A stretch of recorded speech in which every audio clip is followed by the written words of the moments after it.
In the top stories, fraud accused returned to court.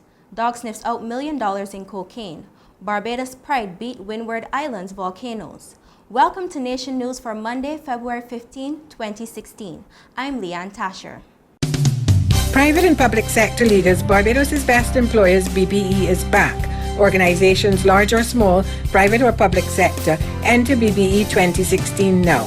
Benefit from an independent staff survey and much more. All interested in improving staff engagement and productivity, here is the catalyst to get you moving. Our theme, maximizing productivity, building a better Barbados. To enter, visit our website or call us at Caribbean Catalyst.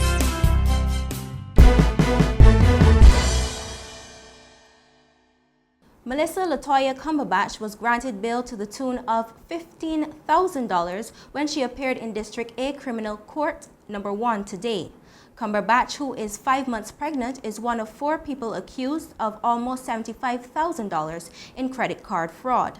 Co-accused Michael Akingbade, Joseph King, and Mukhtar Abhishek were remanded to HMP Dodds until May 3rd.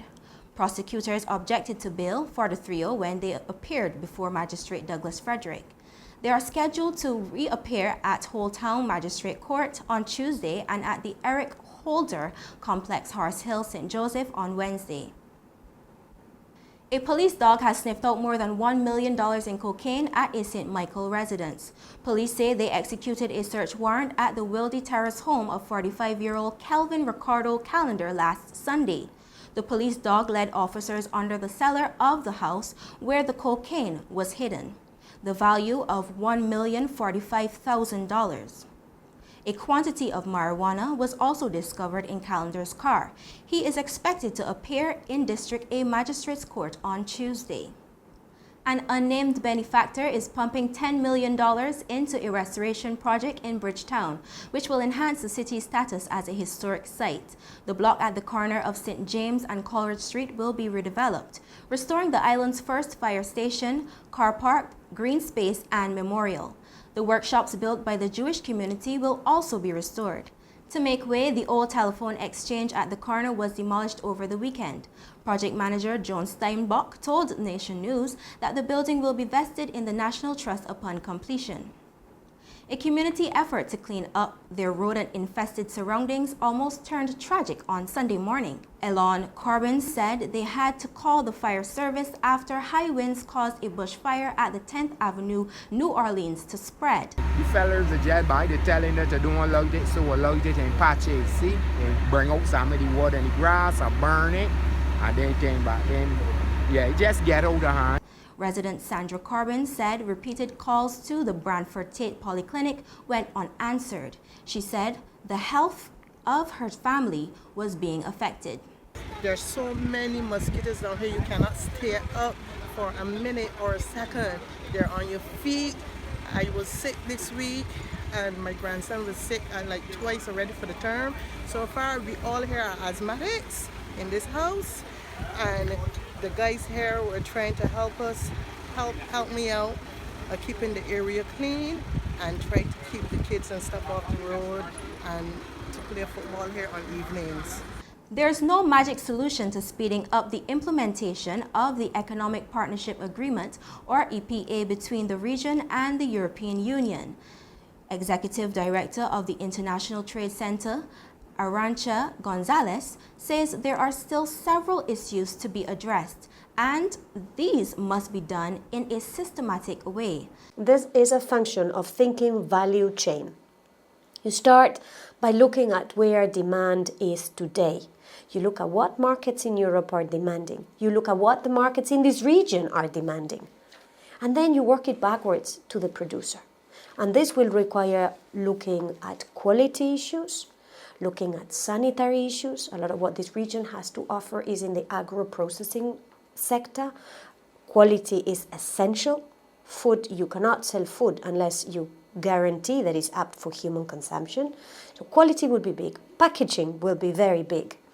Branding will be very important because every island will have to offer its uniqueness and can translate their uniqueness into their products and services, and that requires branding. Ms. Gonzalez is touring the region and says she's here to listen and learn to better understand the needs of the Caribbean in relation to trade development. Last October, 7 years after the signing of the EPA, Ambassador Michael Barford said there was still a lot of work to be done for it to be fully functional. In sport, it took Barbados Pride just 20 minutes to wrap up a victory against Windward Island's Volcanoes on Monday. Trailing by 66 runs, Windward Islands lost the last 3 wickets for only 10 runs, folding by an innings and 56 runs in the regional 4-day contest at Kensington Oval.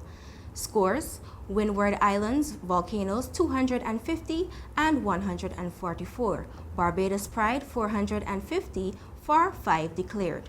There's no feeling quite like when the West Indies win an international title. All across the Caribbean, people were celebrating on Sunday morning when the under-19 team won the ICC World Cup in Bangladesh. They restricted tournament favorites India to 145 runs and fought their way to a 5-wicket victory, scoring 146. Through wins this game. He does!